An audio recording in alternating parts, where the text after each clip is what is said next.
So the next step now is derivatives and options. And so we will now go over what are derivatives, what are options, how do they work. We'll do a few examples of how options work.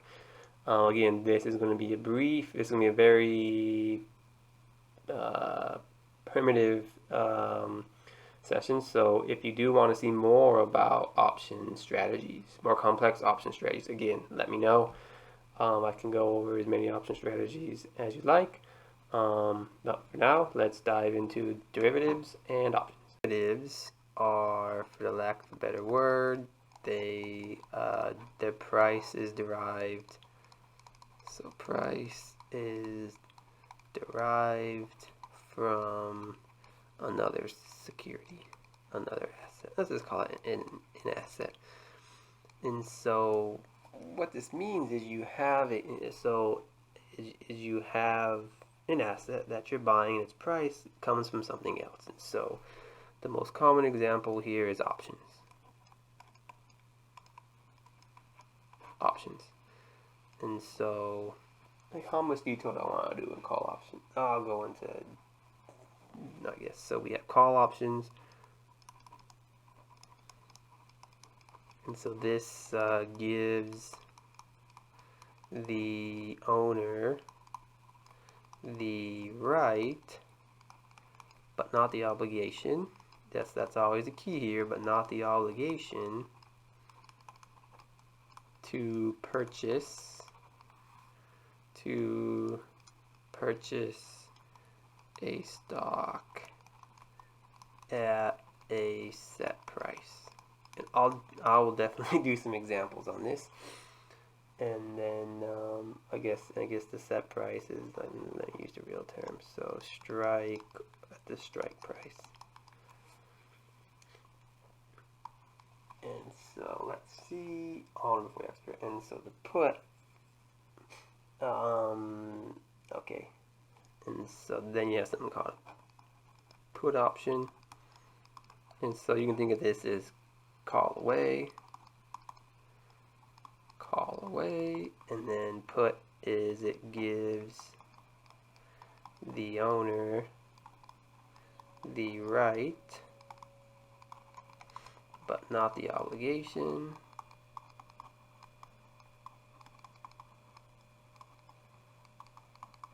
to sell a stock at a strike price. And so this you can say put.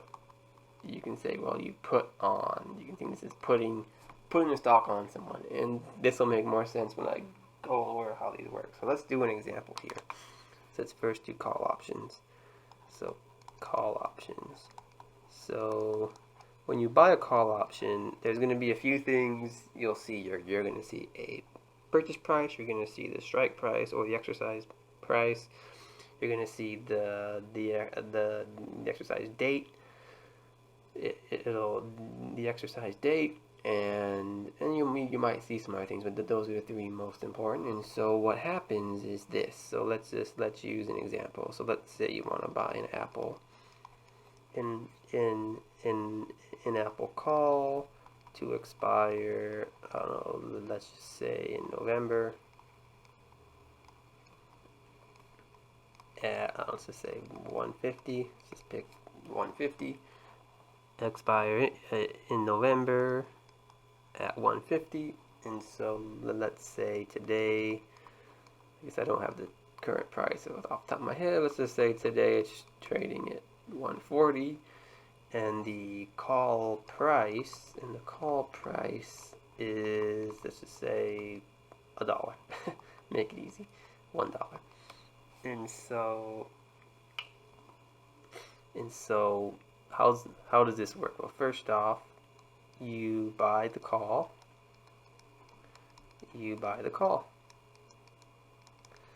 for $1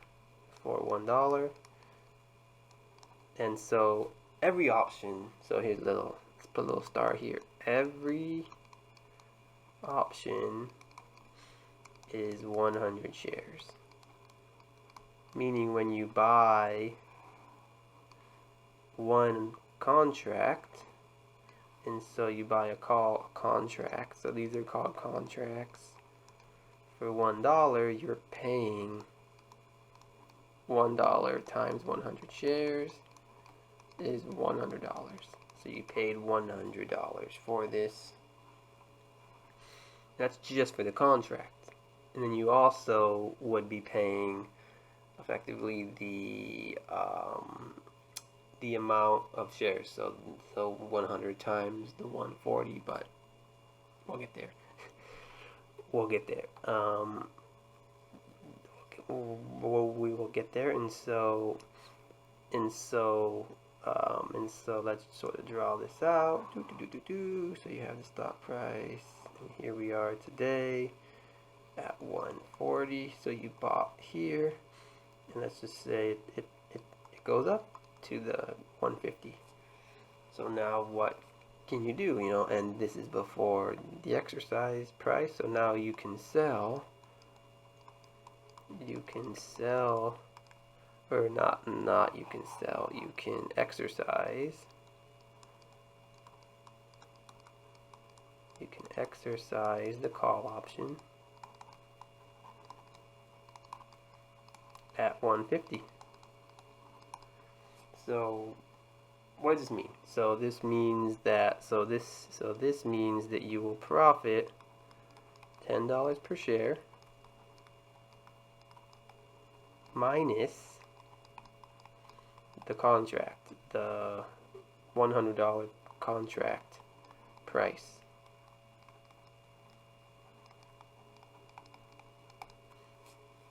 So in this case, it's $100 per. It's $10 per share. So $10 times 100 shares is $1,000 minus the 100. So your total profit here is $900. Is $900. And so that can be good for you. And so let's see. And so some people might be sitting there saying, why would you buy the option when you could just buy the stock for 140 and then sell it for 150 and you'd save that 100? Well, here's why. So let me write that down. Why not just buy the stock? Why not just buy the stock and not the option?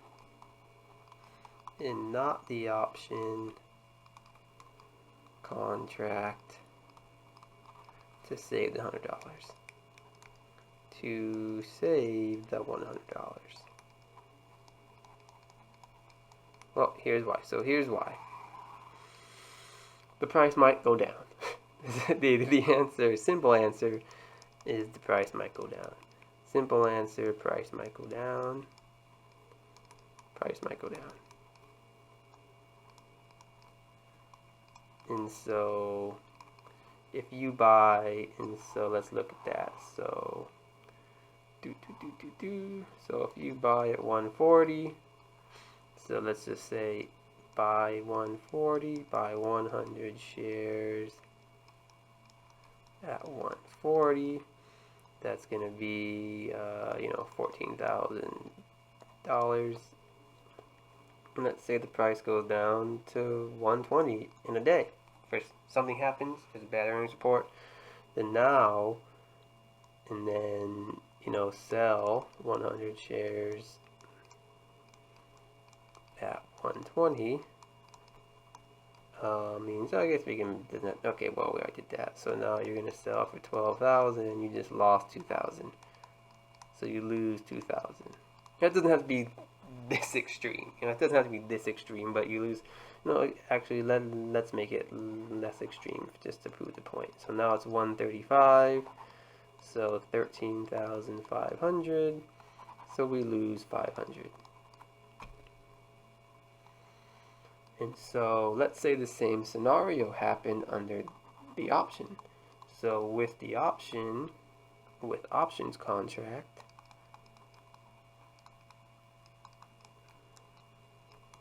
remember, you have the right but not the obligation, and typically you will never exercise the option unless it hits the exercise price. So with the options contract, all you lose is the $100, the $100 contract.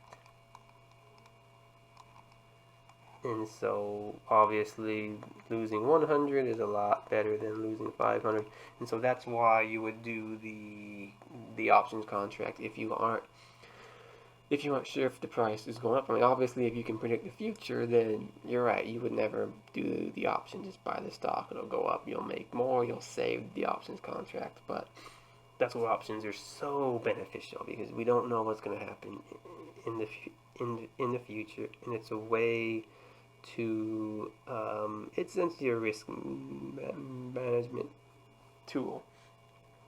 And so then let's talk about one other thing you can do with options, and that's called sell covered calls.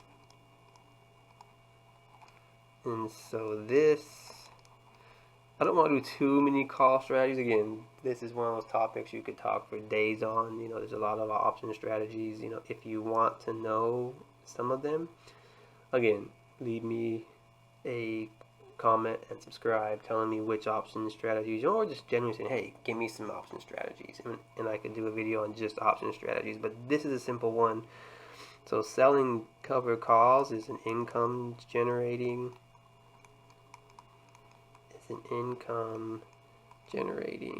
strategy. So how does it work?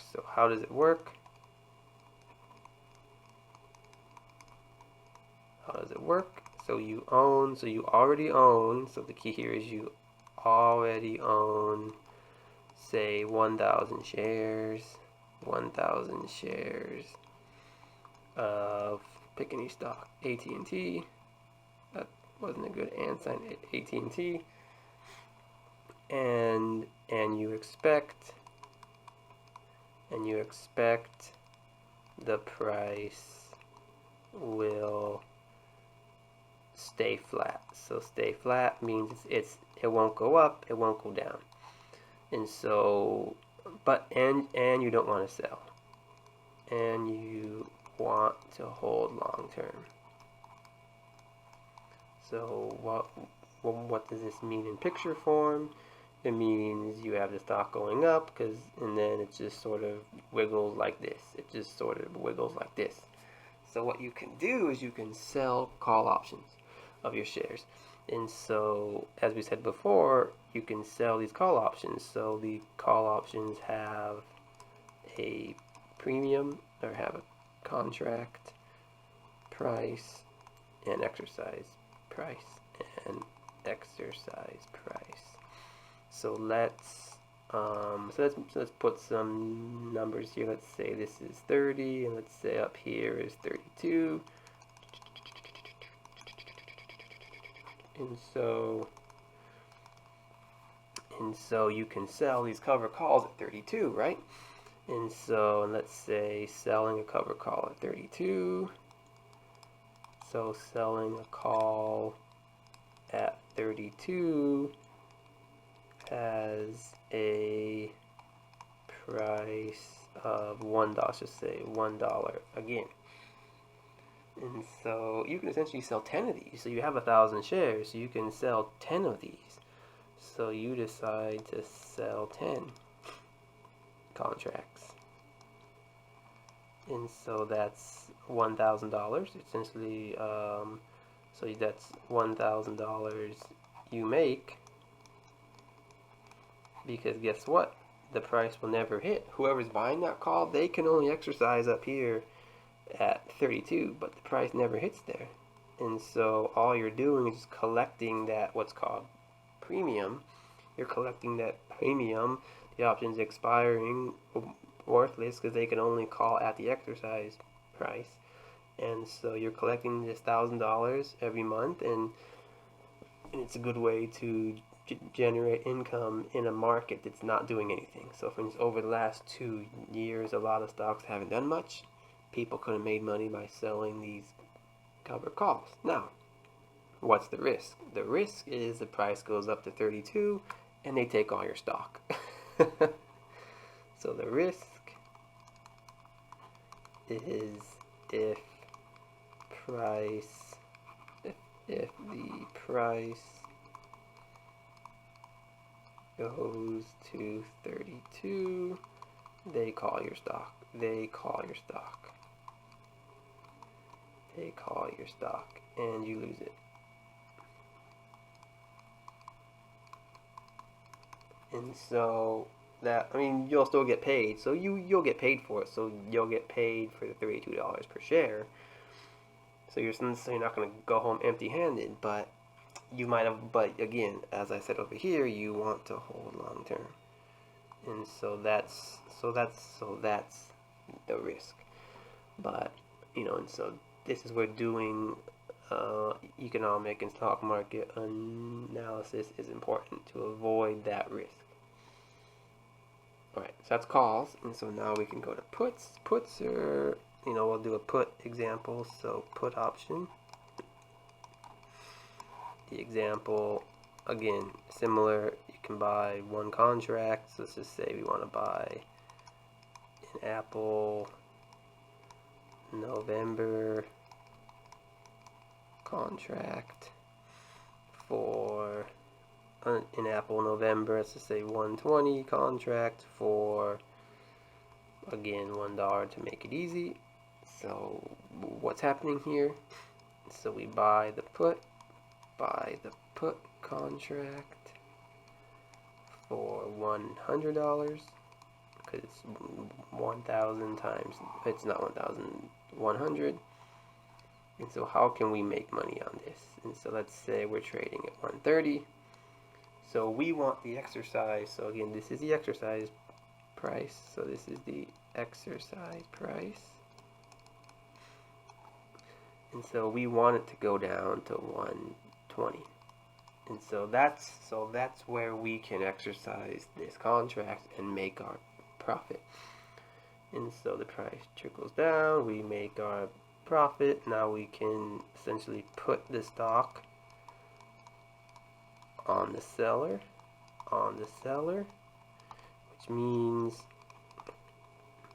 which means we buy at 120 and sell at 130 for $1,000 profit minus the $100 contract cost. So we walk home with a $900 profit. Not bad. So not bad. And so again, similar thing as the call option. You might say, well, if I know the price is going to go down, why not just buy the stock, say $100? Exact same thing. In this case, the price could go up. And you obviously wouldn't want that. And you could do the same thing as cover calls with puts. You can sell puts and make money on that. Again, if the price does go down, you'll be forced to essentially buy the stock back, and you don't want that. You have to buy at a higher price. They would essentially sell you the stock at a higher price than what you'd want to pay. And so let's see, I believe, yes, I think so. That's going to do it for options. As you can see, they're very powerful tools. There's a whole lot of option strategies I could go over. I'll go over some in the future, but in the meantime, if you want to see any particular option strategies or some options or any other questions about options, again, leave a comment, like the video, subscribe, and I'll make that happen for you. I think that options are definitely powerful tools to leverage your returns when applied correctly. They can be dangerous if they're not applied correctly, but I think that they are important tools for any portfolio strategy. So that's it for now. From The Knight is signing off. Thanks. I'll see you guys next time.